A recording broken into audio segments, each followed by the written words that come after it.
धातुविज्ञान metallurgy इयत्ता 10वी विज्ञान भाग 1च्या प्रकरणाचा हा शेवटचा भाग. आपल्या आजूबाजूला आपण बऱ्याचदा तांब्याची भांडी, चांदीच्या मूर्ती, इमारतीचा लोखंडी दरवाजा अशा वस्तू पाहत असतो. या वस्तू बराच काळ जर हवेच्या संपर्कात आल्या तर त्यांच्यात काही बदल झालेले आपल्याला दिसून येतात. या बदलाचे नेमके कारण काय? We see some changes occurs in iron door of buildings, copper vessels, silver idols when they are exposed to air for long time. What is the reason behind this? यालाच आपण धातूचे क्षरण corrosion of metals असं म्हणू शकतो. धातू जेव्हा हवा, पाणी किंवा आम्लासारखे रासायनिक पदार्थ यांच्या सानिध्यात येतो त्यावेळी हळूहळू धातूची झीज होण्यास सुरुवात होते. या क्रियेलाच क्षरण म्हणतात. The process in which metal is destroy gradually by the action of air, moisture और chemical like an acid on it surface is called corrosion. आता आपण हे क्षरण कसं घडून येतं, त्याची नेमकी कारणं काय, रिझन्स फॉर करोजन याचा अभ्यास करूया. लोखंडाची जेव्हा दमट हवेबरोबर अभिक्रिया होते त्यावेळी त्याच्यावर तांबूस रंगाचा किंवा तांबूस पदार्थाचा थर, ज्याला आपण Fe2O3H2O म्हणजेच गंज म्हणतो, iron reacts with moisture and a deposit of reddish substance is form on it. The substance is called a rust. तांब्याच्या भांड्याच्या पृष्ठभागावर हवेतील कार्बन डायऑक्साईडची अभिक्रिया होते. या अभिक्रियेत तांब्यावर कॉपर कार्बोनेट म्हणजे CuCO3 याचा हिरवा थर जमा झाल्याचे आपण पाहतो आणि या थरामुळे तांब्याची चकाकीच निघून जाते. यालाच तांब्याचे कळकणे असे म्हणतात. Carbon dioxide in moisture reacts with the surface of copper vessel. Copper loses its luster due to formation of greenish of copper carbonate on its surface. This is called patination of copper. मग असं हिरवा थर जमा झालेलं तांब्याचं भांडं स्वच्छ करण्यासाठी आपण लिंबाचा रस, ज्यामध्ये सायट्रिक ॲसिड किंवा सायट्रिक आम्ल असतं, किंवा चिंच ज्यामध्ये टार्टारिक आम्ल असतं, अशा पदार्थांचा वापर करतो. या आम्लात कॉपर कार्बोनेटचा हिरवा थर जो आम्लारी धर्मी आहे तो विरघळतो. म्हणजेच आम्ल आणि आम्लारी यांची रासायनिक अभिक्रिया होऊन न्यूट्रलायझेशन उदासीनीकरणाची प्रक्रिया होते आणि पुन्हा एकदा तांब्याचं भांडं जे आहे ते स्वच्छ होतं, त्याला त्याची चकाकी पुन्हा प्राप्त होते. म्हणून हिरवी पडलेली तांब्याची भांडी स्वच्छ करण्यासाठी लिंबू किंवा चिंच यासारखे पदार्थ वापरले जातात. Lemon and tamarind contains acid. The acid dissolves the green coating of basic copper carbonate present on the surface of a tarnished copper utensil and makes it shiny again. So lemon or tamarind is used for cleaning copper vessels turned greenish. चित्रात तुम्हाला एक चांदीचा चमचा दिसून येईल. हा चांदीचा चमचा जर बराच काळ हवेमध्ये तसाच ओपन किंवा उघडा ठेवला तर त्याचा हवेशी संपर्क येतो आणि कालांतराने ही चांदीची वस्तू जी आहे ती काळी पडताना दिसते. कारण हवेतील हायड्रोजन सल्फाईड नावाचा जो वायू आहे त्या वायूशी चांदीची अभिक्रिया होते आणि सिल्वर सल्फाईडचा काळ्या रंगाचा थर तयार होतो. याच पद्धतीने ॲल्युमिनियमचं क्षरण जे आहे ते सुद्धा होताना दिसतं. ॲल्युमिनियमचं हवेमध्ये जर सतत संपर्क आला तर त्याचं ऑक्सिडीकरण होतं आणि मग त्याच्यावर ॲल्युमिनियम ऑक्साईडचा पातळ थर तयार होतो. याचेच उदाहरण म्हणजे आपल्या जवळपास दिसून येणारे नट बोल्ट. क्षरण प्रतिबंध, प्रिव्हेन्शन ऑफ करोजन. थोडक्यात काय तर एखाद्या वस्तूचं म्हणजेच एखाद्या धातूचं जर आपल्याला क्षरण रोखायचं असेल तर त्या धातूचा हवेशी संपर्क तोडणं. Corrosion of metals can be stopped by keeping metals isolated from a direct contact with air. यासाठी असणाऱ्या पद्धती पुढीलप्रमाणे. धातूच्या पृष्ठभागावर अशा एखाद्या पदार्थाचा थर बसवणे की ज्यामुळे हवेतील बाष्प आणि ऑक्सिजन यांचा धातूशी संपर्क रोखला जाऊन त्यांच्यामध्ये अभिक्रिया होणार नाही. to fix a layer of some substance on the metal surface so that the contact of the metal with moisture and oxygen in the air is prevented and no reaction would occur between them. त्यामुळेच घराला असणारे जे लोखंडी दरवाजे आहेत त्यांना आपण रंग देतो. धातूच्या पृष्ठभागावर रंग, तेल, ग्रीस किंवा वॉर्निश यांचा थर लावून धातूचे क्षरण आपल्याला रोखता येतं. बऱ्याचदा आपल्याकडे असणारी जी सायकल आहे त्यामध्ये सुद्धा आपण ग्रीस किंवा तेलाचा किंवा रंगाचा वापर करून त्याची काळजी घेताना दिसून येते. आपण रंग देऊन वस्तूचे गंजण्यापासून कायमस्वरूपी संरक्षण करू शकत नाही, कारण रंग देण्याची पद्धत ही ठराविक काळापुरतीच उपयुक्त ठरते. We cannot protect the articles permanently from rusting by painting them. The method of painting is suitable for short time. वस्तूच्या पृष्ठभागाला दिलेला रंग जो आहे त्या रंगाला एखादा जरी ओरखडा पडला किंवा धातूचा थोडासा देखील पृष्ठभाग हवेच्या संपर्कात आला तरी गंज निर्माण होण्याची प्रक्रिया आपण दिलेल्या रंगाच्या थराखाली सुरू होते. If there is a scratch on the paint on the surface of the article and if a small surface of the metal comes in contact with air, the process of rusting starts below the layer of the paint. यावर उपाय म्हणजे क्षरणक्षम धातूवर अक्षरणक्षम धातूचा थर चढवून क्षरण रोखता येते. Corrosion can be prevented by putting a layer of non-corrodible metal on a corrodible metal. याच्या पद्धती या पुढीलप्रमाणे आहेत.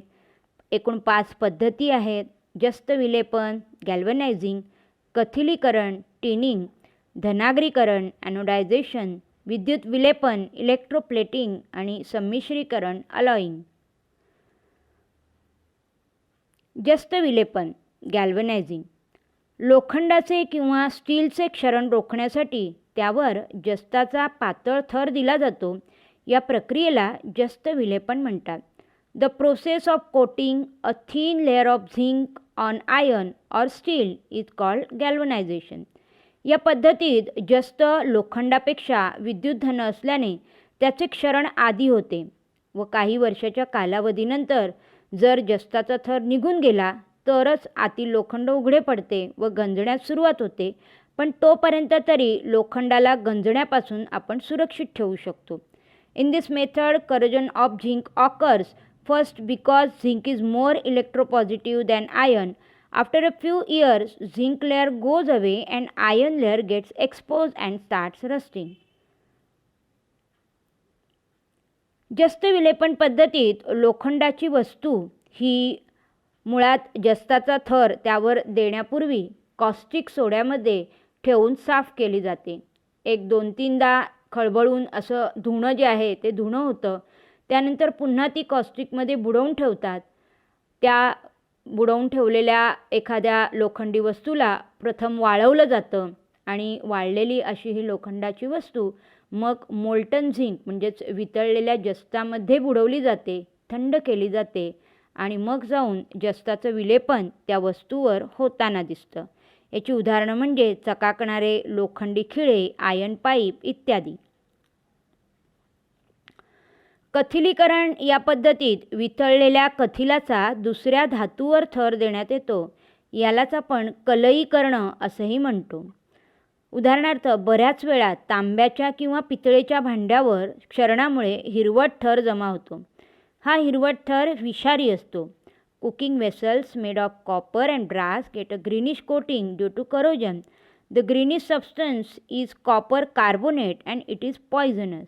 या दिलेल्या चित्रामध्ये पारंपरिक पद्धतीने कलई कशी केली जाते ते तुम्हाला पाहता येईल. अशा गंजलेल्या भांड्यांमध्ये जर ताक, कढी, आमटी ठेवली तर ती कळकते. हे सर्व टाळण्यासाठी या धातूवर कथिलाचा थर देण्यात येतो. If buttermilk or curry is placed in such a vessel, it gets spoiled. Therefore, these vessels are coated with tin to prevent corrosion. पारंपरिक पद्धतीच्या कलईमध्ये या प्रक्रियेमध्ये नवसागर म्हणजेच अमोनियम क्लोराईड याचा वापर या कलई करताना केला जातो. धनाग्रीकरण, ॲनोडायझेशन. या पद्धतीमध्ये ॲल्युमिनियमसारख्या किंवा तांब्यासारख्या धातूवर विद्युत अपघटनाद्वारे जर ॲल्युमिनियमची वस्तू असेल तर तिच्यावर ॲल्युमिनियम ऑक्साईडचाच पातळ थर असा दिला जातो. The anodizing technique is an application of electrolysis. In this method, metals like copper and aluminum are coated with a strong film of their oxide by means of electrolysis. जेव्हा ॲल्युमिनियमचं धनाग्रीकरण करतात तेव्हा तयार झालेल्या ॲल्युमिनियमच्या पातळ ऑक्साईड थरामुळे ॲल्युमिनियमचा ऑक्सिजन व पाणी यांच्याशी संपर्क रोखता येतो. त्यामुळे नंतरचं ऑक्सिडीकरण हे रोखलं जातं. दिलेल्या चित्रामध्ये तुम्ही पाहू शकता ज्यामध्ये ॲल्युमिनियम कंपोनंट म्हणजेच ॲल्युमिनियमची वस्तू ही ॲनोड म्हणजे धनाग्र म्हणून घेतली जाते. कॅथोड म्हणून ॲल्युमिनियमचाच वापर केला जातो. तर सल्फ्युरिक ॲसिड हे इलेक्ट्रोलाइट म्हणजेच विद्युत अपघटनी द्रावण म्हणून उपयोगी पडते. हा लेप धातूचे क्षरण होण्यापासून संरक्षण करतो. धनाग्रीकरण करताना ऑक्साईडचा थर अधिक जाड करून हे संरक्षण वाढवता येते. The protection can be further increased by making the oxide layer thicker during the anodization. आत्ताच आपण आकृतीमध्ये पाहिलं की या पद्धतीत तांबे किंवा ॲल्युमिनियमची वस्तू धनाग्र म्हणून वापरतात. For this the copper or aluminium article is use as anode, ज्याच्यावर ऑक्साईडचा थर जो आहे तो जमा होतो. स्वयंपाकघरात वापरले जाणारे ॲनोडाइज प्रेशर कुकर, कढई तसेच सरकत्या खिडक्यांच्या फ्रेम हे सर्व धनाग्रीकरण तंत्राचे उपयोजन आहे. विद्युत विलेपन इलेक्ट्रोप्लेटिंग. आपल्या जुन्या कालामध्ये याला सोन्याचे पाणी देणे अशा पद्धतीने सुद्धा नावाजले जाते. यामध्ये विद्युत अपघटनाद्वारे जास्त अभिक्रियाशील धातूवर त्याच्यापेक्षा कमी अभिक्रियाशील धातूचा थर दिला जातो. या प्रक्रियेला विद्युत विलेपन म्हणतात. The process in which a less reactive metal is coated on more reactive metal by electrolysis is called electroplating. दिलेल्या आकृतीत सिल्वर म्हणजेच चांदीची पट्टी ही ॲनोड धनाग्र म्हणून घेतली जाते. तर ज्यावर आपल्याला विलेपन करायचं आहे असा इथे चमचा जो आहे जो ॲल्युमिनियमचा असू शकेल किंवा इतर कोणत्याही धातूचा असेल ज्याच्यावर आपल्याला चांदीचं कोटिंग करायचं आहे तो चमचा हा कॅथोड म्हणून वापरला जातो. मग अशावेळी त्या चांदीच्या पट्टीतले म्हणजेच ॲनोडवरची जी पट्टी आहे तिच्यातले चांदीचे आयन द्रावणात उतरतात आणि मग ते कॅथोडकडे आकर्षिले जातात. कारण कॅथोड हा ऋणाग्र आहे म्हणजेच ऋण इलेक्ट्रोड जो आहे तो ऋण इलेक्ट्रोड आहे. त्यामुळे चांदीचे आयन अर्थातच धनप्रभारित असल्यामुळे they are positively charge ions ते चमच्याकडे आकर्षिले जातात. त्यावर ते साचतात आणि कालांतराने जो चमचा आहे त्या चमच्यावर चांदीचं विलेपन चांदीचा थर जो आहे तो जमा होतो. याचप्रमाणे काही वेळेस चांदीच्या वस्तूवर सोन्याचं विलेपन जे आहे ते सोन्याचं विलेपन झालेलं दिसून येतं. संमिश्रीकरण अलॉईंग. दोन किंवा अधिक धातू किंवा एक धातू आणि एक अधातू यांचे ठराविक प्रमाणात मिसळून तयार होणाऱ्या एकजिन्सी मिश्रणाला संमिश्रे म्हणतात. A homogeneous mixture of two or more metals or metal and non-metal in a definite proportion is called an alloy. संमिश्राचे भौतिक गुणधर्म हे त्याच्या घटक पदार्थांपेक्षा वेगळे असतात. यात धातूंचे क्षरण पावण्याची तीव्रता कमी करणे हा महत्त्वाचा हेतू असतो. The physical properties of an alloy are different from those of its constituents. Alloys are corrosion resistant. Alloy decreases the intensity of corrosion of metals. या अलॉय म्हणजे संमिश्रांची काही उदाहरणे तुम्ही पाहू शकता. ज्यात पहिले उदाहरण आहे पितळ जे तांबे आणि जस्तापासून बनवलं जातं. दुसरं उदाहरण आहे ब्रॉन्झ ज्यामध्ये तांबे आणि कथिलाचा वापर होतो. तर तिसरे उदाहरण हे लोखंडाचं संमिश्र आहे ज्याला आपण स्टेनलेस स्टील असं म्हणतो, ज्यात लोखंडाचं प्रमाण हे सर्वाधिक असतं. तर त्याच्या जोडीला कार्बन आणि क्रोमियम यांचा वापर केला जातो. अशीच काही संमिश्रे जी आपल्याला उपयोगी पडतात त्यामध्ये ब्रॉन्झ आहे ज्याचा उपयोग पुतळे, मूर्ती आणि नाणी बनवण्यासाठी केला जातो. पितळ जे देवघरातील भांडी किंवा पत्के बनवण्यासाठी उपयोगी पडतं. स्टेनलेस स्टील, स्वयंपाकघरातील बहुतांश भांडी ही स्टेनलेस स्टीलची असतात, तर पूल आणि इमारती यांचं बांधकाम मजबूत होण्यासाठी स्टील याचा वापर केला जातो. टंगस्टन स्टील ही सर्व लोखंडाची, ज्यामध्ये स्टील हा शब्द येतोय, ती खरं तर लोखंडाची संमिश्र आहेत. It's a ally of iron.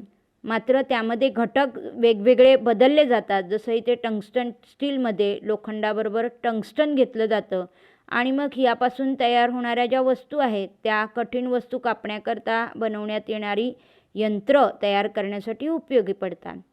अमालगम हे रजत संमिश्र आहे, म्हणजे ज्याच्यामध्ये पाऱ्याचा वापर जो आहे तो पाऱ्याचा वापर होताना दिसतो. आणि मग हा पारा जो आहे, म्हणजे ज्यामध्ये सोडियम अमालगम किंवा झिंक अमालगम ही त्याची उदाहरणं आहेत, तर हा जो पारा आहे चांदीबरोबर एकत्रित होतो आणि त्याचा उपयोग दंतवैद्य म्हणजे डेंटिस्टकडे आपण जर गेलो तर तुम्हाला माहीत असेल की रूट कॅनाल ही जी पद्धत आहे, या पद्धतीमध्ये चांदीचं फिलिंग म्हणजेच दातामध्ये जी खाच पडलेली असेल त्या खाचेमध्ये या फिलिंगसाठी अमालगमचा उपयोग केला जातो. ड्युरॅलमिन या संमिश्राचा उपयोग विमानाचे मुख्य भाग बनवण्याकरता होतो. तर सोनं जे आहे, हा सोनं खरं तर राजधातू आहे, पण तो अतिशय मऊ असतो. मग त्याचा कठीणपणा वाढवण्यासाठी त्याच्यासोबत तांबे, सिल्वर, प्लॅटिनम यासारख्या इतर धातूंची मदत जी आहे ती घेतली जाते, ज्यामुळे दागदागिने मजबूत करण्यासाठी उपयोग होतो.